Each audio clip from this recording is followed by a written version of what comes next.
અમદાવાદમાંથી ઝડપાયો 12.50 કરોડનો 12 કિલો 400 ગ્રામ હાઇબ્રિડ ગાંજો।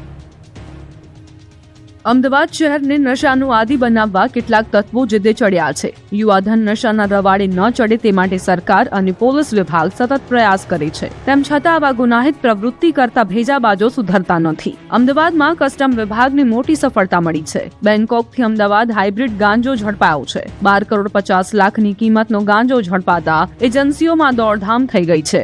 ગાંજો લાવનારા 4 લોકોની હાલ તો પોલીસે ધરપકડ કરી લીધી છે। બેંકોકથી વાયા કુલાલાલપુર થઈને મલેશિયા એરલાઇન્સમાં આ નશાના સોદાગરો આવ્યા હતા। 3 આરોપીઓ પંજાબ અને 1 આરોપી વડોદરાનો રહેવાસી છે। અજય પાંડે, સંદીપ રોની, મનપ્રીતની ધરપકડ કરવામાં આવી છે। આ ગાંજો કોને આપવાનો હતો? આ નશાના કારોબારમાં કોણ કોણ સંડોવાયેલ છે? આ પહેલા પણ શું ગાંજાની ખેપ મારી છે કે નહીં? આટલી મોટી માત્રામાં ગાંજો લાવવાનો ઉદ્દેશ્ય શું? આવા અનેક સવાલો હાલ ઉભા છે। આ નશાના કારોબારમાં પોલીસ અવનવા ખુલાસા કરે તો નવાઈ નહીં। વડોદરામાં અસામાજિક તત્વો બેફામ બન્યા છે। વડોદરામાં જાણે કે પોલીસનો કોઈ ખૌફ રહ્યો નથી। અસામાજિક તત્વો બેફામ રીતે ગમે તે સાથે મારામારી અને દાદાગીરી કરતા રહે છે, પરંતુ પોલીસ માત્ર કાર્યવાહી કરવાની વાતો કરે છે। આવા તત્વોને કોઈ કડક કાર્યવાહી કરાતી નથી। કંઈક આવી જ ઘટના સામે આવી પાણીગેટ વિસ્તારમાં। આ વિસ્તારમાં અસામાજિક તત્વો બેફામ બન્યા છે। પાણીગેટ પોલીસ મથક વિસ્તારમાં મારામારી થઈ। જાહેરમાં મારામારીનો વિડીયો પણ વાયરલ થયો। યુવકને ઢોરમાર મારવાનો વિડીયો સામે આવ્યો છે। સામાન્ય નાગરિકને કાયદો બતાવતી પોલીસ સામે અનેક સવાલ ઉઠ્યા છે। રજવાડી ટી સ્ટોલ સામે મારામારી કરનાર આ તત્વો કોણ છે? શું ખાખીનો કોઈ ખૌફ નથી રહ્યો? એક યુવતી પણ ઝઘડામાં છોડાવવા વચ્ચે પડી હોવાનું વિડીયોમાં કેદ થાય છે। ભયનું વાતાવરણ સર્જનાર તત્વોને ડામવા લોકોએ માંગ કરી છે। કઠલાલમાં બુટલેગરે પોલીસને ફેંક્યો પડકાર। એક વિડીયોમાં બુટલેગર નોટ ઉડાડતો દેખાયો।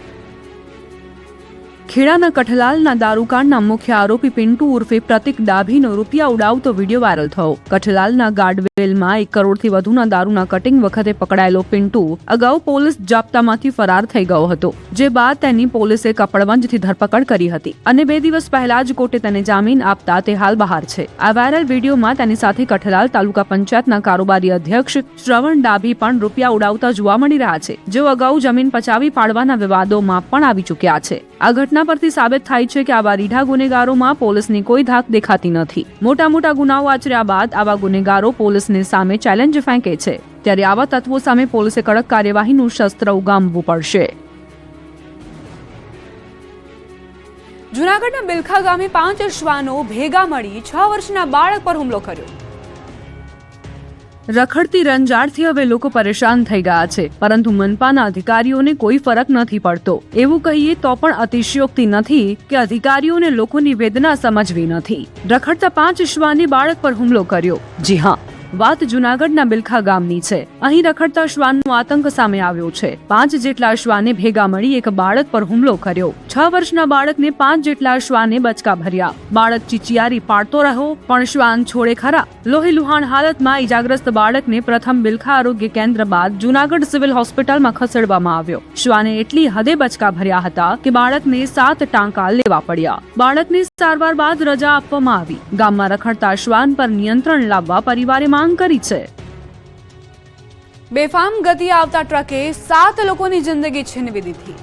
વાત છે પાલનપુર નજીક થયેલા ગમખ્વાર અકસ્માતની।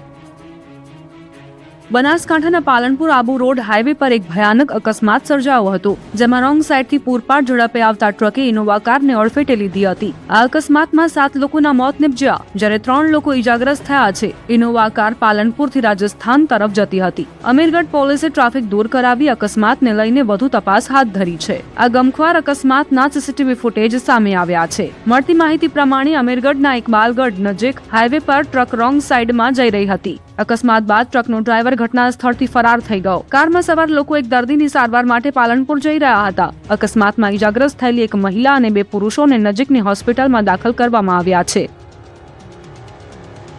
આ તરફ સુરતના પાંડેસરામાં અકસ્માતની 2 ઘટના બની, જેમાં એક બાળકનું મોત થયું। પોલીસની કડક કાર્યવાહી છતાં સુરતમાં નબીરા સુધરવા તૈયાર નથી। શહેરના પાંડેસરામાં બેફામ બાઇક ચાલકે 5 વર્ષીય બાળકનો જીવ લીધો। જય મહાદેવનગરમાં 5